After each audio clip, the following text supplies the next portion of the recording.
you. Grand Rising. This is the Straight Talk Morning Show on Straight Talk Network. My name is Andre Hill, your host, and my co-host Andre Hill Jr. and our chairman Terrence Lake. How you doing, guys? Doing all right. Doing all right. Peace and love, family. Grand Rising, everyone. It's a beautiful day here in the Motor City. Picture perfect. 81 degrees. You couldn't ask for any better weather. Not a cloud in the sky. Yes. Yeah, well, you guys be getting, 80 degrees. Isn't that a little toasty for you, for Detroit? Well, not really. It's the peak of summer. It's what you want. In the 80s, lower 80s. I got you. Detroit. All right. Well, we have an interesting show today. Man, I'm excited about this show. We're dealing with the content in our new book, Lucifer's Revenge, A Guide for the 144,000. We're touching on various subjects that's within the content of the book. And we're doing this, some people say, well, you're revealing what's in the book. Now we need to, this book is simple, it's complicated, it's inspiring, and it's educational. We're in some cases, a lot of people want to ask questions, and we're anticipating those questions based on the complicated components. And so we're going to reveal things. And in this particular show, we're dealing with our Caucasian brothers and sisters and how this came about. And it's a supernatural occurrence as to why the Caucasian phenotype was developed. So without further ado, I'm gonna go ahead and get into the topics. According to, and this was the post I put on Facebook on Friday, according to Dr. Jacqueline Batolera, a Caucasian professor and attorney, white people did not exist before 1681.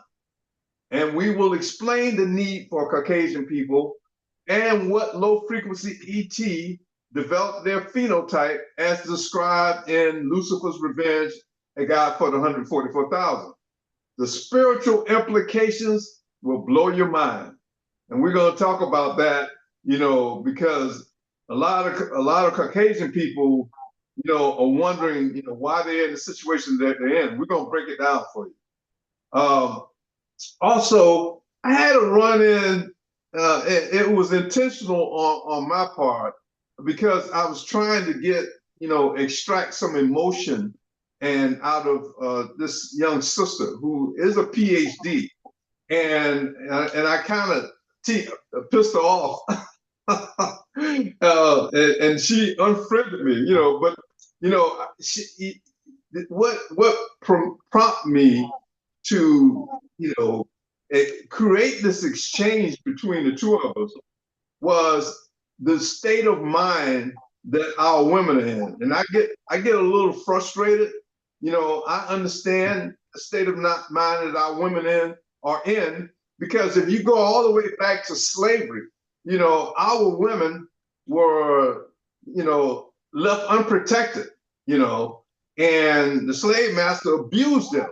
At the same time, the slave master understood why he had to focus on their well-being or their reliance on their Aboriginal male to protect and provide for them. He knew that in order for him to be a good slave master, he had to remove her dependency on that Aboriginal male and shift it to him.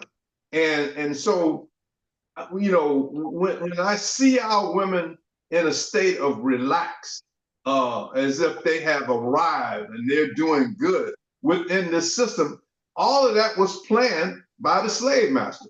And even though they may be enjoying certain privileges of, getting things, doors open for them that they're not open for the black male,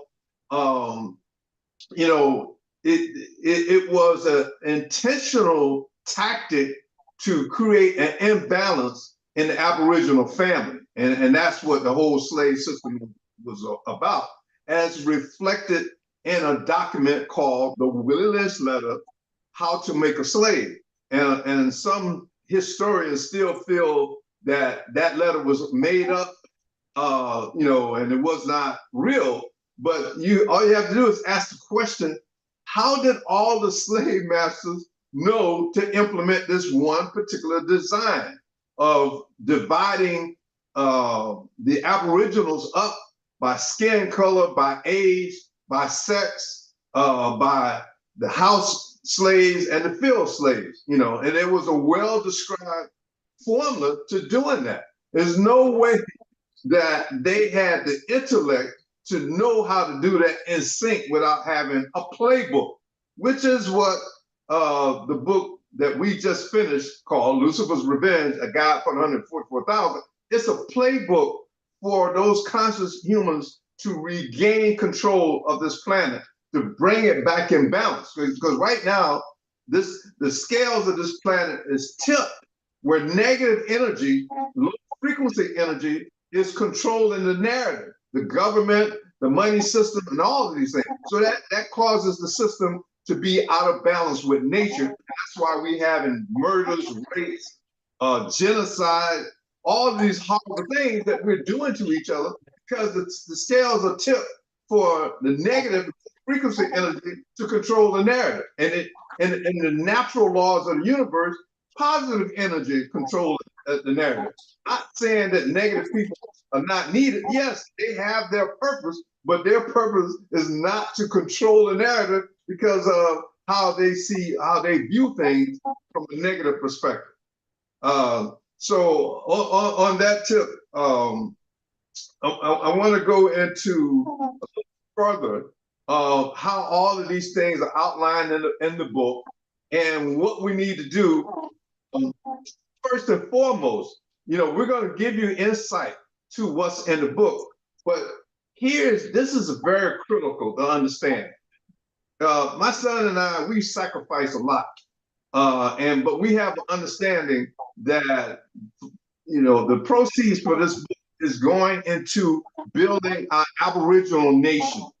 Our Aboriginal nation gives us citizenship. It gives the conscious people a format or a platform to start demonstrating by example. So by purchasing this book, just the fact that the numbers of books that are being sold, that automatically sends a message to these negative beings, to this circus, this political circus that we have going on right now, playing with our emotions, taking our rights, redlining our banks, cutting off our resources, starting wars, murdering children.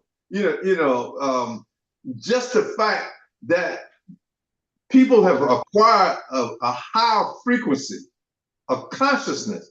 Oh, we need to do right by each other. And that's what this book does. It sends a message to those negative entities. Hey, we can't get away with this con game, because we expose it in the book. We expose all the con games, and so when they realize that now, if there are only 100 books sold, they're going like, well, we got them. We have some people saying, oh, this book is about devil worship because we got a picture of Lucifer on the front and his transition from an Aboriginal or a melanated being to a pale cut white being. So they automatically assume, oh, the book is evil. So this we're making an attempt to raise the frequency, and we explain in common sense, and we reflect on a poem written by John Milton back in the 1600s. He couldn't quite articulate it, from that time frame as to what was really going on. But we took that information and we brought it into the 21st century, and we're expanding on it to explain the things that was going on. So without further ado, we're going to go back to the case of Jacqueline Batalora. I think I pronounced it Batalora. Battalra. And she's an attorney and a professor. And she did a video on explaining when the term, not Caucasian people, was actually invented. Go ahead, man. Take a shot. People did not exist before 1681. Again, white people did not exist on planet Earth until 1681. As a matter of foundational law, actually, let me say it this way. White supremacy has been embedded in the United States of America from its founding as a matter of law. Now, I don't expect you to buy all that, to get all that, to believe all that, at least not now. But my job is to share with you the legal history that proves each of those three claims that I begin with. So let's go. Let's get started. Lots and lots of workers. So those who owned large plantations, big landholders, constantly needed laborers to do the work to grow the tobacco. In addition to sharing an economic base, both colonies had an incredible gender imbalance, roughly 10 men for every woman. Now, let's understand a little bit about the folks who constitute the people in these two colonies. Oh, and by the way, let me give you a year. We're in the early 1600s, okay? The early part of the 17th century, colonial North America. England had, for some bizarre reason that today demographers cannot explain, there was a population boom in England in the early 17th century. So there were lots and lots of poor British people who were on the public doles, who couldn't find a way to make a living, who couldn't feed themselves. So the king in England was quite happy to have them sign a contract of indenture to then go work in the British colonies. And that is what happened. Both indentured and enslaved persons, according to historian Edmund Morgan, were sold and traded like cattle. But of course, not all laborers stand equal in terms of their labor agreement or lack thereof. Those who came under a term of indenture worked for a term of years, and presumably this indenture was an agreement that they chose to enter into. The terms of indenture were largely protected by British law, although the terms that took form in colonial North America were quite different than those that existed in England. For example, in England, indentured servants could marry because that was viewed as the way to produce the next group of workers.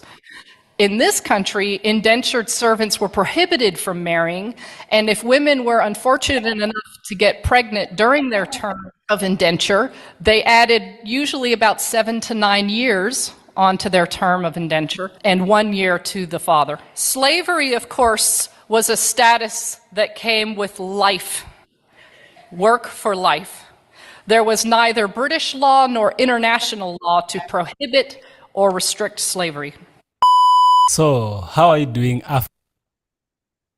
Okay, so she clearly points out that, and she didn't get into the specifics as to how white, the terminology of white people, but what it was leading up to is the fact that the terminology white people was a divisive measure used to turn a species against each other. So in the beginning of slavery, there were indentured slavery, which were Caucasians of Europe that were having hard times, and they had to negotiate a contract. But behind the scenes, there was a hideous agenda to classify them into a position of white supremacy in order to keep them from joining forces with the Aboriginals who were going to be enslaved as well. Hey man, Well, hey, Chairman, did you have any, were you aware of some of these things that went on? Well, I get what you're saying and what she said about whites not existing because they were here physically, but they weren't considered as white people in a sense. They were just humans coming into a new land, trying to, learn from different societies. But then when they realized that they didn't have that power, that's when they united and gave themselves that term white people to, be in power so they wouldn't be overpowered, you know. So it's either you or me in some situations when you get different tribes that come together. And whites had to stick together because they were a minority and they've always been a minority. Mm. Hey, man, that's true enough. But Chairman, still somewhere behind, you got to think about several things that went on in Europe. When the Moors moved into the European land, and they brought technology. And hey, man, what do you, son, in terms of the origin of that phenotype? How do you think it came about? Well, that's a lot. It's a lot of theory there, man. So where we gonna start? Let's talk about it from our book's perspective. Can we do that? Absolutely. All right. And I can't start with this. White phenotype, white phenotype, which means pale skin, right? Deficient in melanin. And why is that an important thing?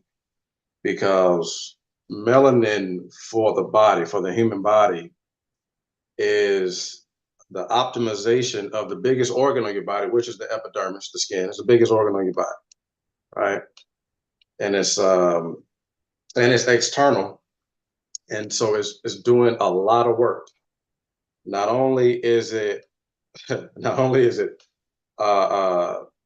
probably doing some of the most blood transportation throughout your body, but it's also optimizing your interface. Excuse me for these words, but I gotta elaborate it like this.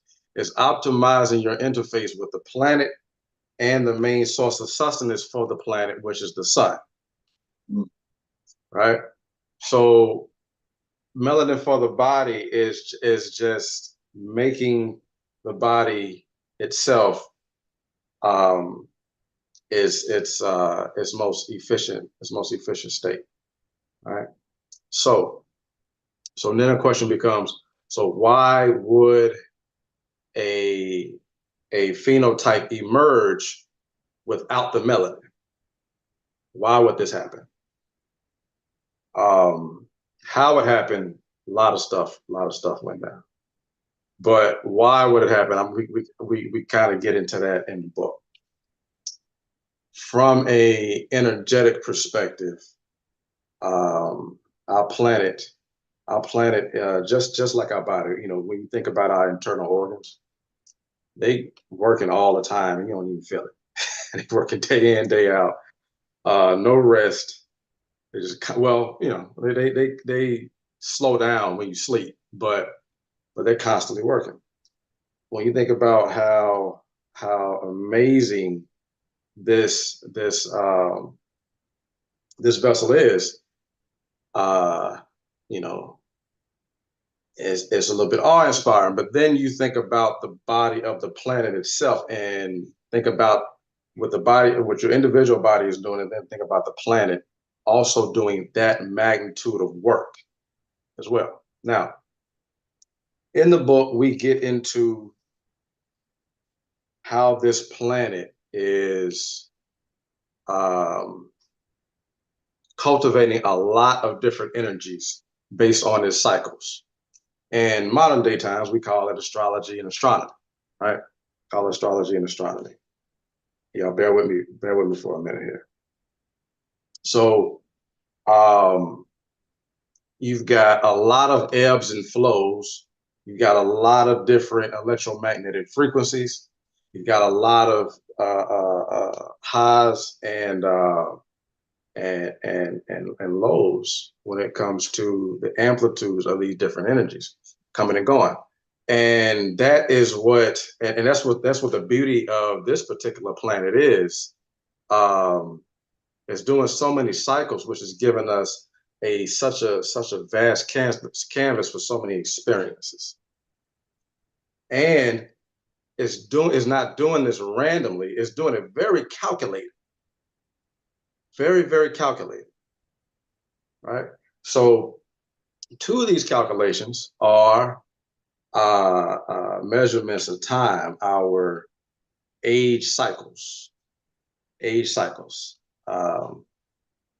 we're going to pull from two different age cycles from two different cultures and deduce why the melanin deficient phenotype came to the surface. All right, but before I go there, let's remember though, at one point in time, there were no melanin deficient people on the planet. Everybody was melanated at one point in time. Or better yet, every brief season, we may produce melanin deficient phenotypes for a very small window, and for a very small window for a very good reason. We do, the planet does that. And you can even look, you can take a look, you can compare it to this. When you look out into nature, the majority of the flora and fauna that you see that uses photosynthesis, which I said what melanin does, interfacing with the planet and the sun, that's what photosynthesis is, right? That's what melanin does. But the majority of flora and fauna, plant life on this earth, is one major color. It's green. It's green because that is the most efficient color for photosynthesis.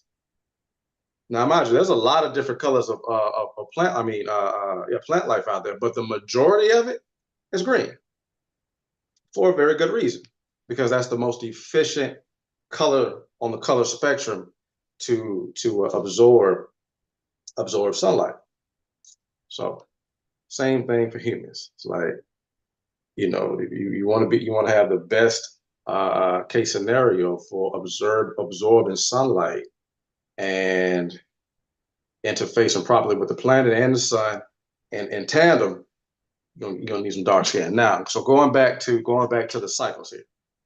All right, so two ancient culturs, the Dravidians, aka the Indians from India, and the ancient Egyptians, the Kemites, were, even way back, they were very, very good astronomers, and they were capable of calculating age cycles based on precession of equinox, based on the precession of equinox. I'm not gonna get into all that. Y'all got to get the book. I'll break that down in the book. That's a long discussion for too long for the podcast. All right, but the precession of equinox is what we call a great age scale of time, because it lasts to 24,000 years. That's one scale. The other one is 25,920. That's the other. All right. So, but these two different cultures came up with these two different great age scales to determine what type of energy was going to be present over great amounts of time, and very intricate divisions as well. Broke it down all the way down to 720 year increments and less than that. So I'm trying to get through this. Y'all bear with me. So the Dravidians, our Indian family, their age scale, 24,000 years, was designed to calculate the energy on this planet when we have seasons at a low point, a low vibrational energy, and a very high vibrational energy. All right. So on a circular scale, our highest vibrational energy will be at the top, and everything descending from there, the vibrational energy gets lower and lower. Now, interestingly, the vibrational energy at the top is the longest time, right? And when they call it the golden age. In contrast, the lowest energy at the bottom, the iron age, is the shortest amount of time. So just like what you said that earlier, the scales are tipped for low vibrational negative energy, but the earth is so smart, it knows to only let that negative energy to exist for a short amount of time. Rightfully so, but it knows how long to let it do what it do. But it also knows how long to let that positive energy balance it out, right? So in other words, the positive energy is about 4 to 5 times longer than the negative energy in time duration. So, so when did we start coming into this low energy space? Because that's where we actually are now. When do we start coming into it? About 7,000 years ago. About 7,000 years ago. And ironically, so while you were talking about the subject, I did a little Googling real quick, just a quick Google. And and the Google search was, when did white skin develop? That's what I searched, right? Very objective. When did white skin develop, right? And let me put this disclaimer out there. Melanin deficient bodies have souls, they just have melanin deficient skin, meaning they are capable of integrity, morale, love, all of the high frequencies. They're capable of it, but they do have melanin deficiency, which means they may, depending on the circumstances, have to strive a little bit harder to maintain those higher attributes, those higher frequency attributes. Right. So wait a minute, let me ask you a question. So white supremacy, by buying into white supremacy, that's a supplement, a lazy way of adjusting those frequencies for their survival purposes, right? Indeed. But because, when you think about, we think about having that deficiency, and then not to mention having to live in a relatively produce barren area of the planet. Europe was relatively cold. You can't, your growing seasons are short. Your life cycles for the year are short. Plus the fact that you don't have melanin, and so you don't have enough time to interface with the most sun abundant seasons in the planet. So that's a lot of stuff going on there. That's a lot of let's say environmental trauma that's happening. So what ends up happening is you start to develop, especially Europeans at the time, you start to develop I'm trying, like you said, I'm trying to be objective here. You start to develop complexes that are mostly geared for your survival. Hence, this is why we end up seeing the majority of Europe's history being war torn. This is why. Because resources are short, social constructs are limited. Land is limited. Space is limited. It was just a scarce situation all around, and you ain't got no melanin. All right. So, but look at what's happening here. So, again, everybody on the planet was melanin at some time. So let me read this. Let me read this. The exact time when lighter skin developed in humans is not known with certainty, but there are multiple theories. 40,000 years ago, some scientists don't know, believe that lighter skin gradually evolved in Europeans around 40,000 years ago, shortly after modern humans left Africa for Europe's higher latitudes. However, this theory is based on the assumption that the original settlers had dark skin, which is advantageous in sunny climates. So that is an extreme theory. So when you ask me how did it happen, we don't know. We don't know. Okay. All right. So 7,000 years ago, analysis of 7,000-year-old human bones suggests that lighter skin may have developed in hunter-gatherers in Europe as late as 7,000 years ago. This would mean that some humans lived in Europe for much longer than previously thought before losing their dark pigmentation. Read this last one. It may be relative. 10,000 years ago. Genomic analysis of ancient European human samples suggests that alleles, in other words, the DNA constructs, that alleles responsible for lighter skin appeared and became fixed after the development of agriculture in the Neolithic period, which began around 10,000 years ago. Okay, so we can introduce this. Most of the people that went up to Europe came out of Africa, which means they're probably going to be a little dark skinned. All right. Whatever happened after that, they started losing their color. All right. We can speculate a whole lot.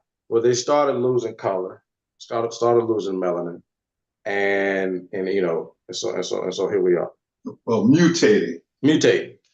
Yeah. Started mute or well, yeah, we could call it that. But this is the thing. Pale skin is it is a mutation, but it's also a gene code that is available to us. Okay, it's available to us. That means we have billions of gene codes in us that we can all express, especially Black women. They got all the gene codes across the planet. Right? They got everybody's gene code in them. They got all the gene codes in them, but they're only, I guess in most cases, they're gonna only express or birth gene codes that are the tip-top efficient ones, which in most cases is gonna have melanin in them because they need to interface again with this planet and the big ball of fire in the sky, which is cultivating the planet. All right. So again, we're going back to the energy levels of the planet here. What would ignite or initiate the deficiency of melanin? So philosophically, for the most part, let's say, and just say in this great age cycle of 24,000 years, there's only about 2,400 years of this to where it's at its most lowest peak of energy, so its lowest vibration, and this is where we're going to experience the most trauma among humans, and it's designed for us to go through that, because if we don't go through it, we just be a bunch of spoiled brats on this planet, right? Well, that's the point that I linger on, because all of the scientific data that you just provided there are advanced civilizations that are aware of these cycles, and they are also aware of the need for souls to have these experiences in order for them to grow and evolve. And I always say the soul evolves through its experience or experiences, but matter mutates. So these advanced civilizations, they were aware, and that's why we did the parallel of John Milton's Paradise Lost. He was trying to explain a scenario of how low frequency entity that we refer to in this book as Lucifer and Beelzebub and a whole host of other guys that created a resurrection. And resurrections are still happening throughout the universe. And the resurrectionists are usually beat down by the elders. And then those resurrectors or rebels are exiled to obscure planets so that they can regroup, rebirth, to make a decision. Is it wise for me to go against the elder? And that's the story that John Milton was trying to tell in his poem in the 1600s. And what we're doing in the book is bringing it to a modern day understanding. And so now here it is, folks. The beauty of this father and son combination. My son gives you a scientific validation or verification of how things occur in the cyclical cycle, in the various cycles of time. I'm going to give you an extraterrestrial or a supernatural view of the spiritual implications so that you can understand it. So to a lot of those parents, you know, the books, the history books, a lot of the theories that our children are studying in these public schools and even private schools is obscure information, is outdated, and it was written to maintain white supremacy. I don't care what culture you're from, you have children in your family that's not, you know, they're not going on with this syllabus. So I advise you, if you have a child that's showing some promise, interest in doing right, you know, get them a copy of this book because it's going to prepare a foundation in their minds on how do I evolve and be about respecting the laws of balance throughout the universe. All men are created equal. Treat people the way you want to be treated. This will give you a realistic understanding. And I promise you, for those children born after the 80s and the 90s, you know, they're going to understand this. If you keep feeding them that crap that was set up by white supremacists, they're going to self-destruct because it's a conflict in their soul, knowing that this is some false information, knowing that this is part of a slave system, not just for melanated people, but all the humans on the planet. So, you know, we encourage you to get this information in your children, because if you don't give them an option to other than the crap that the European white supremacy program is giving them, they might make some money, but then at the end of that road, in order for them to continue to make money in this low frequency system, that system is going to say, in order for you to continue making this money or go to a higher level, you got to commit your soul to our agenda of ignorance, death, and destruction. And your child gonna look back on you and despise you for forcing them and not giving them the option when you had an option. So by getting this information to your children, because they're going to be coming home to live with you, bringing those other children with them because they ain't feeling this system. this economic monetary system. They ain't feeling it. And so that's why, once again, we said this last week, that's why a lot of grandmas and great-grandchildren, they're coming home and you got to take care of them. And the parents, the children parents are self-destructed because they don't want to sell their soul and commit to this hideous clown circus game that we have going on in white capitalistic system based on lies and deception. And the political and the economic system. It's all based on lies and deception. Hey, Chairman, we've been on this planet for quite some time.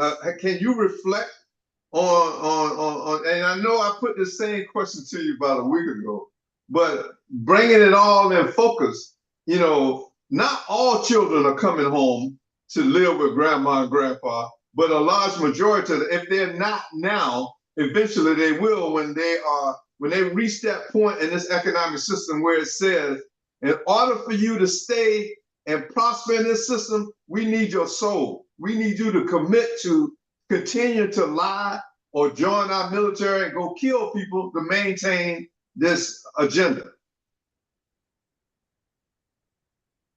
Now, what you're talking about, kids coming home because our sort of economic structure isn't treating some of them fair. They're not giving them a decent wage to survive on. So you got to live somewhere.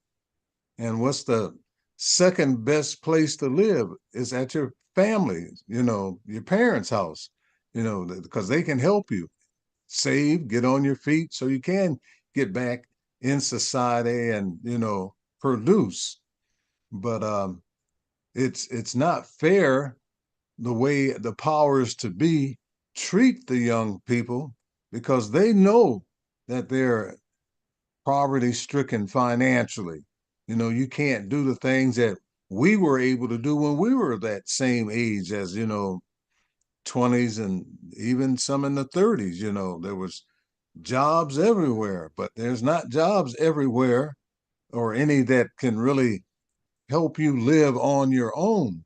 So that's a big problem, you know, and I think that's a part of that control, you know.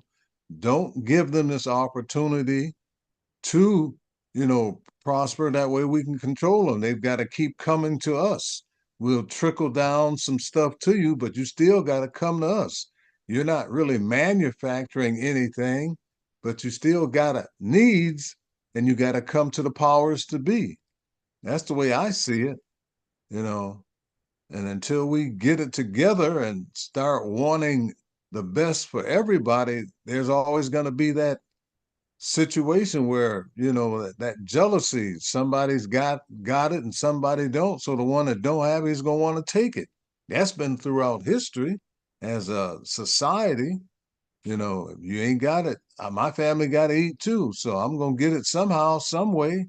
You know, and that's not the best way, but it's like the laws of the jungle, you know, the strong survive and the weak perish by the wayside, you know, but we got to get the proper leaders in our society to think about the future and how things can be better and put the best people in the position to help, you know, legislate our lives instead of those that believe in nepotism where they want to give it to their friends and family, because that really don't help. That just slows down our, you know, mission in life. And that mission in life is to learn how to live in harmony with each other and travel the universe to see our creator's creation.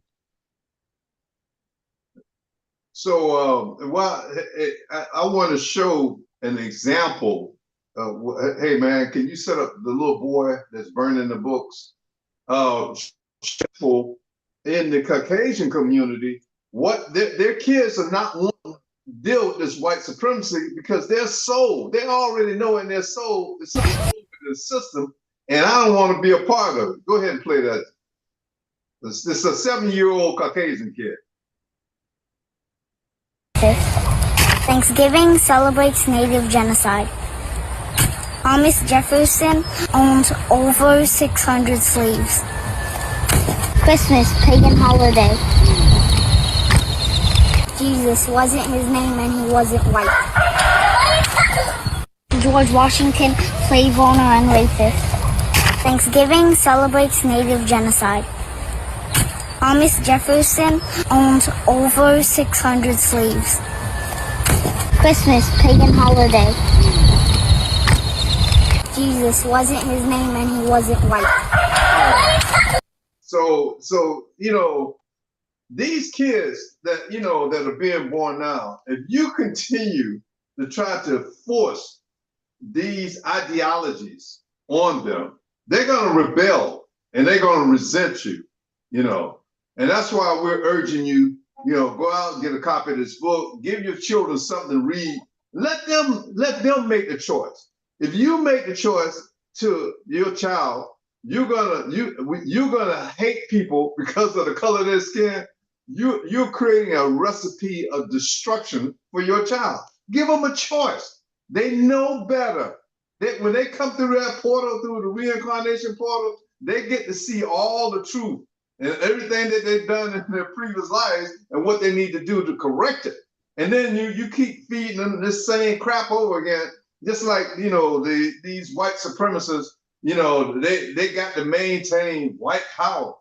There's no such thing as white power, and when you find out, and this is one of the things that me and my son, we are searching for documentation on when the Moors moved to Europe. The Moors set up all the colleges and universities. They provided the architect to build all those cathedrals. These were Black people. And then when they start developing Caucasians and bringing them in,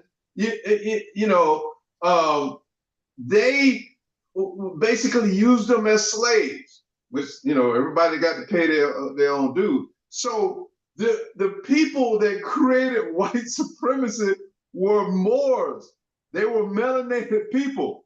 When you look at the scenario that we talk about in our book of Lucifer, when Lucifer was in his original form, he was a melanated being. He lost his privilege to maintain that because he created a low frequency environment and karma. And so he was forced to live underground, undercover, because he did not want light shining on him. He did not want the Most High recognizing where he was and what he was about to do, because he was like a prisoner on the run.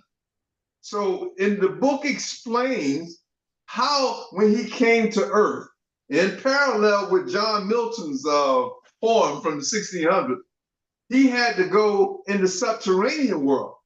That's another reason why you get the phenotype of Caucasian people, because Lucifer, and this is going to be a little hard for you to understand, Lucifer incarnated, whatever they found that technology on how to do that, there was a species, or there is a species that lived in the subterranean parts of the earth. How they get there? It could have happened a 500,000 years ago. They were a reptilian, bipedal, humanoid type, but they had melanin skin. And so we explain the story how Lucifer came to the surface and impregnated a melanated woman. And that's one of the ways how Caucasian people came along. And this entity knew that Caucasian people will be loyal servants to a Luciferian agenda. That's why you have churches, Luciferian churches, where these people worship and praise Lucifer, a low frequency entity that was hell bent on sabotaging the human experiment on Earth. So these are all of these components is leading up to why we're in the situation that we're in, and we're offering all these options for people to consider. We're going to have open debates on people to come and dispel the things that we wrote about, the secrets, the truth that was been oppressed and suppressed here on this planet. And so what my son and I did, there's another quick video. How our time looking? Got 10 minutes. There's another quick video on a sister talking about you know, how the knowledge was suppressed. I don't know if I sent that to you. And a lot of people ask me and my son, and say, well, how do y'all know these things? How can you qualify? Well, my son is qualifying it through astronomy and astrology. They are mathematical, cyclical periods when things happen, and certain beings know how to take advantage of it. But you know what the stories were passed down. So the stories, some of the stories that we have in the book Lucifer's Revenge, were from stories that were passed down from generation to generation. They didn't write books. They told these stories to different responsible children that they knew could naturally remember and recall these stories. And each generation was required to tell these stories to the next generation so they'll understand the history of their spiritual and physical development. You know, so how did me and my son get this? We got it through research. My son applied a theoretical approach to researching it through astrological and astronomy, and telepathy is a real component. And for those that don't understand, well, what do you mean telepathy? Well, thoughts can be transmitted through the air. And a very primitive component of that is a radio station. If you got a radio station and you can broadcast through an antenna to a radio in your car or your house, you don't see that signal, but it's transmitted. Well, humans have the same capabilities. They've just been dumbed down and oppressed from being able to do that. You know, so we get messages from our ancestors, from advanced civilizations. They come to you in your dreams, and they are constantly broadcasting the truth. And you have to adjust your frequency and your diet and the way you treat people so that you can receive those messages. Just like if you turn the radio on and you can receive your favorite song, you know, on the radio, but you don't see that signal coming to your radio, but it exists. You know. So, Chairman, you got something to expand on that one with before I go to the next? That was right on. You know, like you say, that message is in the air. You just have to tune in. If you're not tuning in on the right frequency, you're not going to receive it. And you got so many low vibration people, you know, garbage in, garbage out. So there's a video, hey man, and here's, we're not dogging out Caucasian people, because what my son said earlier, we were all in melanated bodies in the beginning, but a lot of people were deceived and led astray. And so those souls, when melanated less bodies were created, or the Caucasian phenotype, as a form of resurrection or preparation or teaching you a lesson, there you were melanated at one point in time, but you went for the okie doke because you didn't know. You know, you didn't quite understand the theory of righteousness and karma. So then you were incarnated into these Caucasian bodies. And so what we're offering in the Lucifer Revenge book is the knowledge for you to understand how all this came about. And so now, just like I said this on a show a couple of weeks ago, I don't know if it's stuck, but you know, we have to communicate this to you. I remember Martina Navratilova made a statement, and if I'm correct, she said, in my next life, I want to come back as a Michael Jordan. You know, I want the body of a Michael Jordan. And I remember that, and it stuck in my head. It had to be at least 20-something years ago when she said that. You know, and she knew innately that whatever she done in her previous life, she lost that privilege to have a Mandingo body like a Michael Jordan or any melanated person with superhuman skills.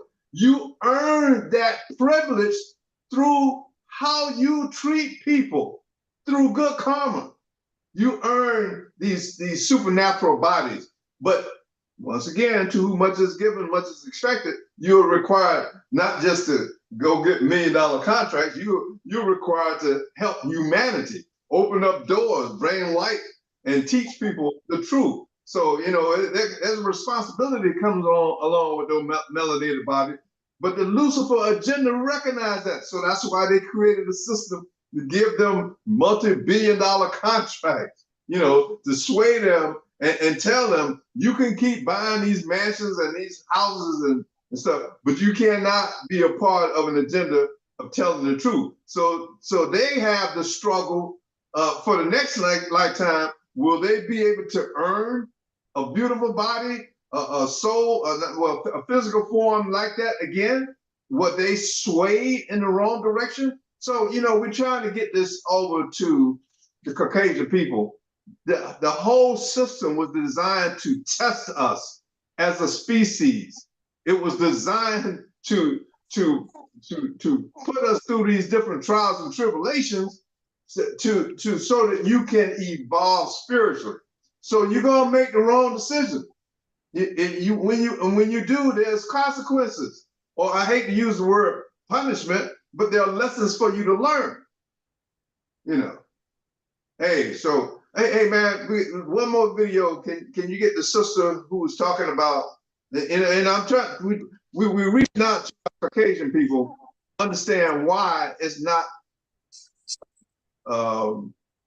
prudent for you to stick with this white supremacy con game. Go ahead, play that one, man. They wrote. Now you don't expect people who came to invade us to write the truth about us. They will always write negative things about us. And they have to do that because they have to justify their invasion.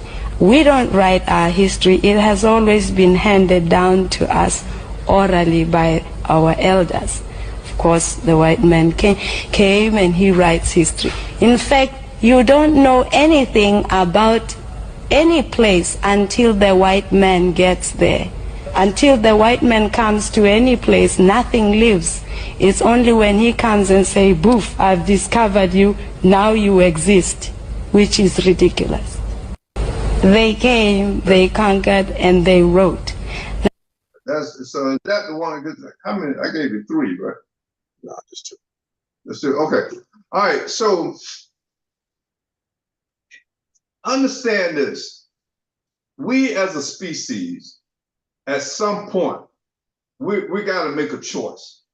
And we had a show a couple of weeks ago about what are we going to do? We're going to make the choice for artificial intelligence, or we're going to make the choice to return to the natural order, and we do that by our actions, and a lot of us are deceived into thinking that these systems on Earth is the way you validate yourself, and this is how I had this conflict with this young Native American queen. She has a PhD, and when the conversation, I signed off when I first confronted her as an angry black man, and I did that intentionally, to see if her PhD knowledge would say, well, maybe I need to reach out to this brother. Maybe he's having some issues. And so she did respond by saying, well, brother, you have whatever trauma that you have, to guide you into not attacking her, but to bring up this conversation. You need to overcome it. Now, she didn't offer, brother, how can I help you?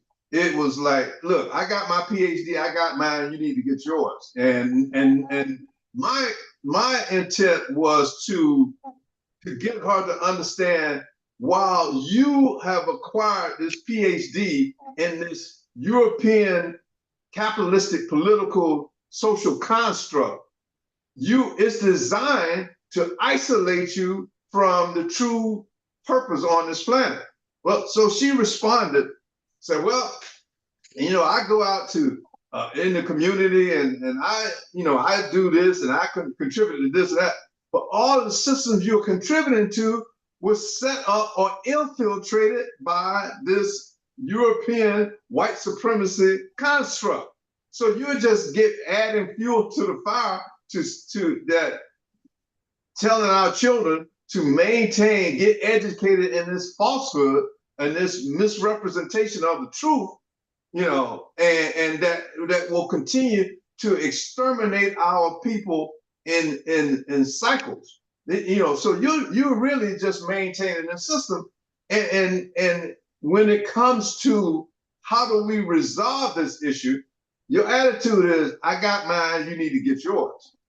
So that's a problem I see what's going on between Aboriginal women and Aboriginal men. Now, on the same token, Aboriginal men, we really need to man up, and when I say man up, right now, this outside entity is manipulating us and thinking we're making money and we're successful, but you're being set up because you're so what they recall in this construct as your low income society or crew, they're suffering right now, men and women, and they don't have, and they're trying to figure out how we're going to live, and they're being moved further and further out from communities that they were raised up in.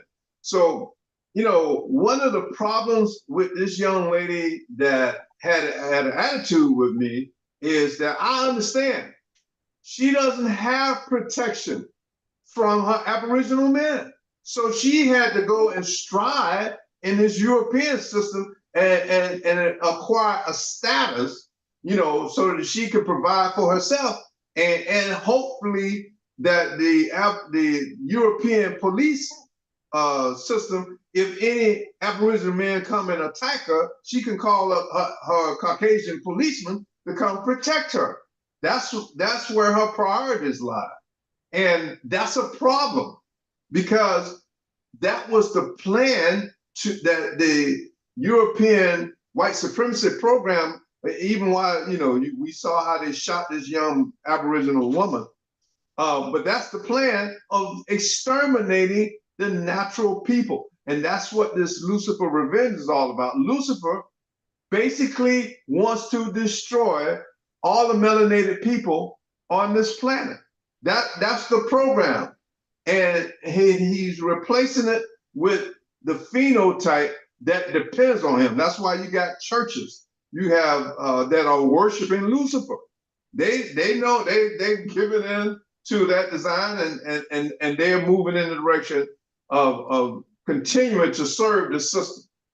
So, Chairman, from the Detroit area, in that community, is there a rift going on between black men and black women? Well, I'm not really out there other than dealing with family, but I can see dealing with family. There's the rift that you can see the sisters are getting this education, and sometimes people get uppity when they think that this is what required. I got it now. You can't tell me this and you can't tell me that. Instead of compromising and coming together, it's like levels. I'm on this level now, and then I got this degree. I'm on this level. And that's always been in my environment, and it's sort of getting worse in some respects, but yeah, the sisters and brothers just got to come together and work it out, because it's necessary not to battle against each other and see who can gain the most power and have the most authority. It's all about getting the job done, creating that heavenly environment on earth. That's what I'm a firm believer in. So, my question is, what are the adjustments are our Aboriginal women going through with the Kamala Harris situation? Do you think that they feel, oh, we got a black woman, and I'm still, my mind is questioning. I know the Jamaican agenda. I know the Indian means from India. I Right. know their agenda, and they ain't sensitive to the trials and tribulations of Aboriginals here in the Americas. I have not seen, I dated a Jamaican woman, and, they are solid women. But, they ain't hearing, if you talk against their Christianity, where it's Catholicism or church, going to church, they don't want to hear any dialogue or rhetoric talking against their Jesus or their white Jesus. And they have this unusual loyalty to England. So, with this situation with Kamala Harris, a lot of our women are rallying like, see, we in power now. We control the narrative. And, I'm trying to advocate to them, even within Kamala Harris, let's get our nation, let's get our Aboriginal status in line and sit down with Kamala Harris. We ain't just voting for you because you have a nice suntan. What is your intent when you get in? And we had the same problem with Obama. He passed more laws to help the rich out than we thought he should have. So is Kamala Harris going to do the same thing, or is she going to recognize our trials and tribulations as a people? The fact that we've been redlined from the banking system, we've been ostracized. Right now here in Tampa, right now I'm trying to establish a community garden, and I'm running into all kind of problems trying to block that. And now I got to go down to city council and ask the question, why are you all trying to stop us from feeding our children natural food? So so what do you think is going to happen to the mentality of our women with a Kamala Harris in when they actually think, oh, we got a black woman in office? I don't see her as a Aboriginal melanated person, from the Americas. Well, I'm on the optimistic side, I have to say, because Kamala Harris has something to prove. She's got something to prove, not only to herself, but to the world, that she can get the job done. And the job done is to bring peace on earth, and to make it good for everybody, because that's what America stood for in the beginning, even though they didn't realize that blacks was going to mobile and move up so fast, but they knew that the structure of America, land of the free and home of the brave, it's got to be fair. So she's got to be fair. And all eyes are watching her. Every move she make, she better not spit on the street, because somebody will take a picture of it and say, look what she did. She's got to walk light and do the right thing. And I feel it's in her to do it. I feel those vibrations. So, I'm just going to keep hope alive. And if she does contrary to what I say, well, that's not going to stop me from doing what I got to do. All right. Well, we're beyond the hour, and I left my son. I didn't give him the opportunity to speak on the rift between black men, but I do want to hear his opinion, because he's from another generation and he's out there with encountering. Hey, so, hey man, give us your opinion on it, and then go ahead and land this ship. The rift between black men and black women. All right. I gotta just speak for me, man. I can only speak for me. Because I'm hearing this conversation not only here but in a lot of social media spaces, right? And the truth of the matter is, I can't relate. I can't. I can't relate to I can't relate to the rifting part of it. In other words, better yet, let me be more specific. I can't relate to the narrative that of the or let's say the plight that a lot of black men are having with black women, simply because I'm not having them issues, and this is why I'm not having those issues. First and foremost, I have to thank you for finding me a good mother. First and foremost, I have a great mother.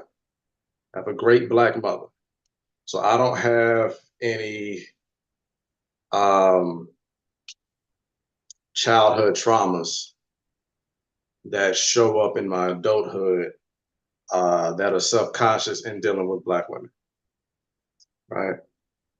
I think that's my foundation. I'm pretty sure that's my foundation. All right. Then uh, I simply I like I've done a lot of work. I do a lot of self introspection. Let me say that. Always have. Maybe started through the lens of astrology, whatever the case. But either way, is introspection. So in other words, worked on myself for a long time, and um, found ways to find women that I'm compatible with. I found the techniques to find women that I have chemistry with. And I have a standard checklist. I think black men need to have they need to really figure out what it is they want out of women. For one, right? Let me give you an example. I don't necessarily hold anything against a woman that doesn't meet this criteria, but this is just what I'm looking for when I look for a woman. Whether if I'm going to engage with her even platonically or romantic. This is because I know if I'm going to engage with her, we gotta have a meeting of the mind here. First and foremost, the spiritual component. All right. I don't. Again, I've said this many times on this show. I don't judge people's religion. Just recently we wrote Lucifer's Revenge. We are digging into the implications of Abrahamic religions, and effects it's having on people's mind state worldwide. But still, I'm still going to respect someone's belief system, and when I meet them.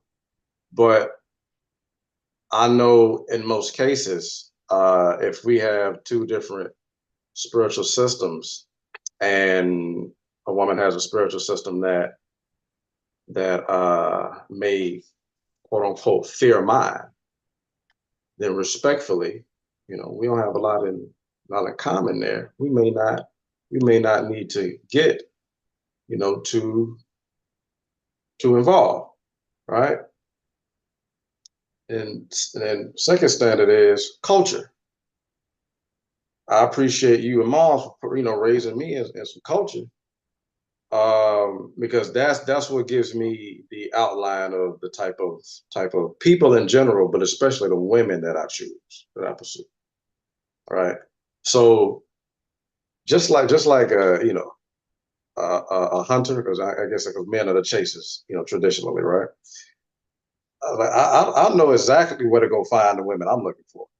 A lot of guys, they go all kind of places looking for women without actually knowing what they're looking for. Like they'll go to a bar, they go to a club, they go to all kind of places, and you don't know nothing about this woman because you meet her in a very general place. I know I'm gonna go to a particular place. I'm already know much about the woman just based in the environment that she's in. I can get a good gist of what she's about just based on where she is. Right? It's like, and I can, pick up a conversation from there. And then below that, I just man, I'm just uh unconditional lover when it comes to these. So yeah, I don't make it too complicated. You see what I'm saying? So I'm saying all of that to say this. Again, I can't really relate to the majority of black men. I tried to get into these conversations. And I can't echo the rest of the brothers. I say, man, hey man, I hope y'all hope y'all get it together, and y'all, find a means of finding some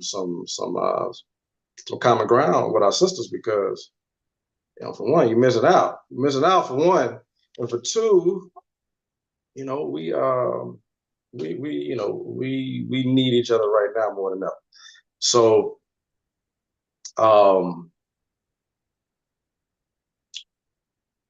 that's what I got right now. I'm sorry, I can't make it no more. Well, we before you close out, I got a couple of brothers out there. Tony, if you're listening to this show, I'm gonna be calling you because I know he has a unique perspective. And but what we urging brothers right now, we have a mechanism through our Aboriginal nation that we're developing.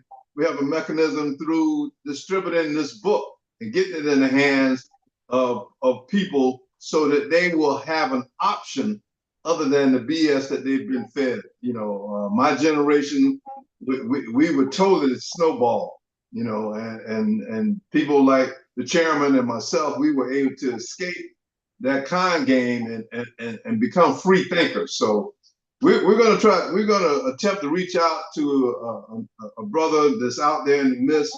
I think he's doing a wonderful job with his family, and a sister, and all of this is part of building a nation that we're building, that's going to give us as a people a totally different option than what we had for the last 400 years. So on that note, go ahead and land this plane, man. Well, family, this has been a Straight Talk Network show. Chairman, appreciate you. Dad, great show. We love you guys, and we'll see you next week. For sure.